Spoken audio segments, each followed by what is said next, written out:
I've been a firefighter paramedic with Las Vegas Fire and Rescue for 18 years, and the first thing you learn in the academy, one of the very first OSHA required classes is infection control, specifically bloodborne pathogens. And so the first thing we'll talk about are what are bloodborne pathogens, and it's basically any microbe that can enter your body, specifically transmitted blood to blood or fluid to fluid. So your most common ones, especially, and I've worked downtown my whole career until I was promoted to training officer. So high contact with the unfortunately with the drug using population, the homeless population. So high volume calls with those individuals. So a bloodborne pathogen, the most common ones that we experience are your hepatitis B and your hepatitis C, and then your virus that causes AIDS, which is the HIV. So those are just examples, but there are also very common viruses that might not necessarily be as lethal that you can come into contact, which are also transmitted, and they can be airborne transmissions, such as your flu and your common cold, things like that. So there are several routes of infection. There's got to be a chain, though, that exists in order for infection to take place, right? So you have to have enough of a concentration of whatever the microbial unit is, either the virus or the fungus or the bacteria. It has to have means of transmission from one vector to another, and a vector is any kind of a host where it can produce, multiply, and live. And there's also got to be some kind of a vector, and then there's got to be a route for it to enter. And so all of the controls we use focus on stopping one of those links in the chain, right? For the most part, we use behavioral controls. So we avoid bloodborne pathogens. That's the behavioral control, right? We're always consciously aware that they're out there and that we are exposed to them on a daily basis. And so our behavior, avoidance, being highly diligent and on cleaning, washing our hands, and just our environment. And then there's some engineering controls or mechanical controls that we use, and we ingrain those in our recruits when they're in the academy, and that is goggles, gloves, and mask. And I don't know if at your agencies if you have access to those, but certainly if you're in contact with a population that you feel is that deems you at high risk, yes, for exposure to bloodborne pathogens, you need to demand those and be the change and make sure that your agency provides those to its employees or its volunteers. The most common would be if you can't get anything else, or if your agency can't afford anything else, I would say the gloves, right? They have latex-free gloves. They have there's all different types of gloves, but basically your common rubber glove that will prevent your intact skin and even some exposed skin from contact with bloodborne pathogens. If you have a wish list, then I would add masks and goggles to those, because mucous membranes are also a route of exposure. So if you get something in your eye or something gets squirted, that is your mucous membranes are routes of exposure. So goggles are a big one. So we require our employees to wear all three when they're on medical calls. So those are the engineering controls, right? And then between behavior and the engineering, there are certain prophylactic drugs that you can take as well. We don't go there in our agency and usually locally, but when you're traveling abroad, you might end up taking prophylactic drugs in order to prevent you from being exposed to certain diseases that are in the countries where you're going to. So keep in mind that bloodborne pathogens can also live sometimes on surfaces. So you don't always have to have blood-to-blood or person-to-person contact to be exposed to a bloodborne pathogen. There are certain viruses that can live on a surface for hours, sometimes depending on the virus, even days. So if you see a drop of blood, just because it's dry and and it's kind of crusty on the table, doesn't mean that there's not live virus in there. So always, always, always, you have to be highly diligent about cleaning your surroundings and your environment. Or when you come into contact with another human being, if they have blood on them, even if it's dried, that doesn't mean you don't need to wear gloves. There can still be live virus in dried blood. So can bloodborne pathogens penetrate intact skin? The answer to that is no, not completely intact skin, but inflamed skin they can, and that's why we always tell everybody to be very to wear gloves and to wear masks and goggles, because if you like acne, if you have a burn, or even if you have a minor abrasion, that is a route of entry. The most common and the highest risk would be needle sticks. So my question to you is, what kind of risk are you at exposure to needle sticks? Do you have to search clothing? Do you check pockets? Do you check purses? Anything like that? We go down embankments into tunnels where they're shooting galleries. We've already had one needle stick event, and the client and the team member had to immediately go to the doctor and then follow the needle stick procedure, which was also to take the PEP, which Right. was really harsh on her. Yeah. But this is what had to be done. So at this point, what we do is when we go into that location, we don gloves, but we also have other gloves that go over those gloves that have like a suede leather and is stretching. It's kind of like mechanics gloves, so that if they fall, because that's how she got the stick, she fell. Oh. Okay. And so then we wear both of those when we go in, and then if we perceive that there's an issue, then we allow the team members to choose if or not they want to have a mask. They can if they want to. Then we have training. We had the bloodborne pathogen training, and then we also had the donning and doffing training, all that stuff, so that they all know what to do. Good. And so, in cases like that, obviously, you'd really want to be very conscientious of what kind of footwear you're wearing, right? You don't want to wear flip-flops. No open-toed shoes, no open anything like that. Most of the team wears like a hiking type boot. Yeah, I would even say canvas, like your Toms, things like that.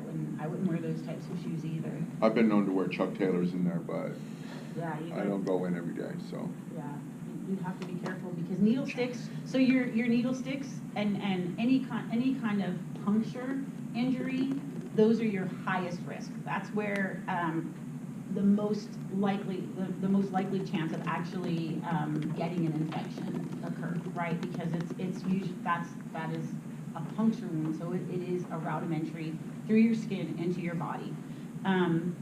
Medium risk would be your mucous membranes, your eyes, your nose. Remember that not only do blood carry bloodborne pathogens, but your vaginal secretions, your semen, in some cases, certain bloodborne pathogens, sputum can contain, you can be infected through sputum.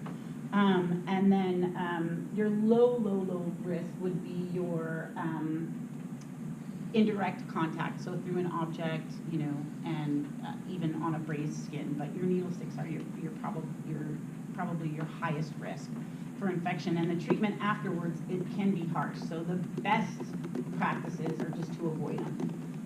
So we have almost gone completely to needleless system in our EMS. So Yeah. Even when we're given medications and when we start IVs, the IV is used, one needle to use to start the IV. All of our drugs they're in pre-fills that don't have needles. The connection to the IV tubing is needleless, just because it's such a high risk, And unfortunately, we have had members of our department that have contracted hepatitis from needle sticks. Yep. So, and it's unfortunate because the treatment for hepatitis and the prognosis is not good, and it's lifelong. So that brings another question, which is, if an exposure takes place, does your agency have a process established? If not, they need to, for their volunteers, for the sake of their employees, there really needs to be some kind of a process that takes place, because time is really of the essence, right? For these people, we need to identify the source, and then we need to have them do blood work too. And they'll end up having to do series of blood work over the next couple weeks to months, depending on what the exposure was and whether or not they've been able to identify the level of risk from the exposure, from the point of exposure, the original vector. You talked about doffing gloves. So we never want the dirty part of our gloves to touch the clean part of our skin, right? So when we have gloves on, we don't have any gloves here, do we? I should have brought a box. I do have some. You got some? If not, I have some in my bag. Do I really only have one glove? That's okay. I can use it. I have one glove. Awesome. One glove. That's funny. That's a set.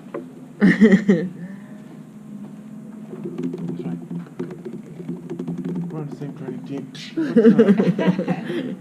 All right. So it didn't really matter how you put them on, right? They should be clean and without any chance of infection. So once you've made contact, and I always pull them all the way up over watches and things like that, especially because you can get blood droplets on your watch that stay on there, and then if you don't get them off, they create an exposure potential. All right, so you kind of grab the outside and you flip it over, and then you take it off like that, and then you just grab that glove with this hand, right? And then do the same thing on this side. And when you have it on your naked hand, you go from the inside out, and then you just take them off. Okay, so you really don't want to touch any part of your glove that might have touched any surface or patient or person that might have been infected. These are so good, so I'm coming back to you.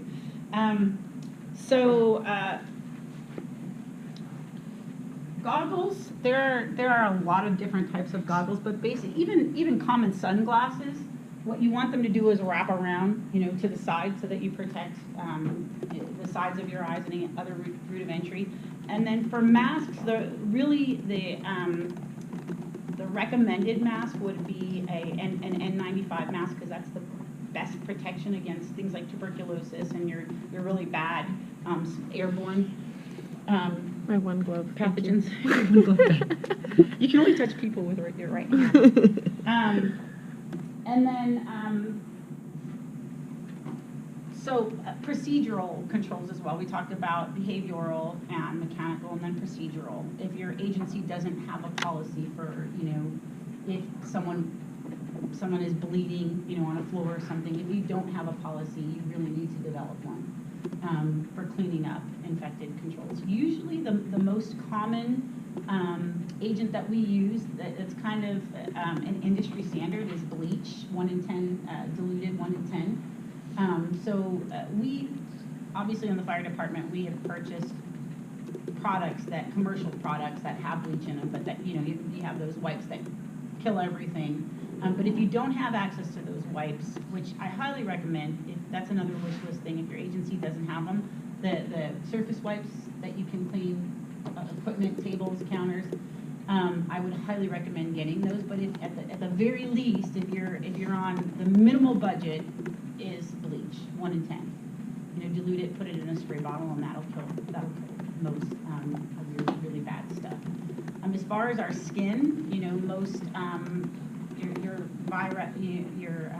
Virex, there's a lot of commercial hand washing, and that's quite honestly the behaviorally the best habit to get into is after any contact with anyone, wash your hands. I know it's tough on the skin, but it's unfortunately the only way to truly protect ourselves. And you wash up to elbow, from elbow to elbow, and do the whole 5 to 10 seconds of soap and then rinse. We have every team member has this in their bag, so that no matter what, after every time we stop, we. Yep. So we're pretty much sponsored by Purell. You get like a little patch, like mask. We have a couple sponsors as well. That's pretty much it as far as bloodborne pathogens. Again, your biggest means of defense is your own diligence. oftentimes we get rookies who come on come on the floor out of the academy, and they wear everything. They wear their goggles, their mask, but you see them like 4 or 5 months later, and they're like, I don't need I'll just wear my gloves. I don't need my mask and my goggles. And quite honestly, you're responsible for your own safety, right? We can tell you, we've provided with you, so you've signed something that says you're going to use it. So really, it's up to you to protect yourself. You're your own worst liability, and that's in practice. We had talked about it before you guys came in, but if you guys could get for me your agency's policy and share that, what I would like to do when I send out the notes from today's meeting is I would like to share out everybody's agency's policy, so maybe that some of the people on the email chain or the people that come to these meetings can also benefit from what your agency is doing if they don't already have a policy. Does anybody have any questions? Does everybody's agency have a policy as far as and equipment and gloves and all that stuff? And it's good. Well, thank you for being here, Alyssa. I'm going to stop Awesome. taping you. Thank you. I recorded you, and I hope I got you.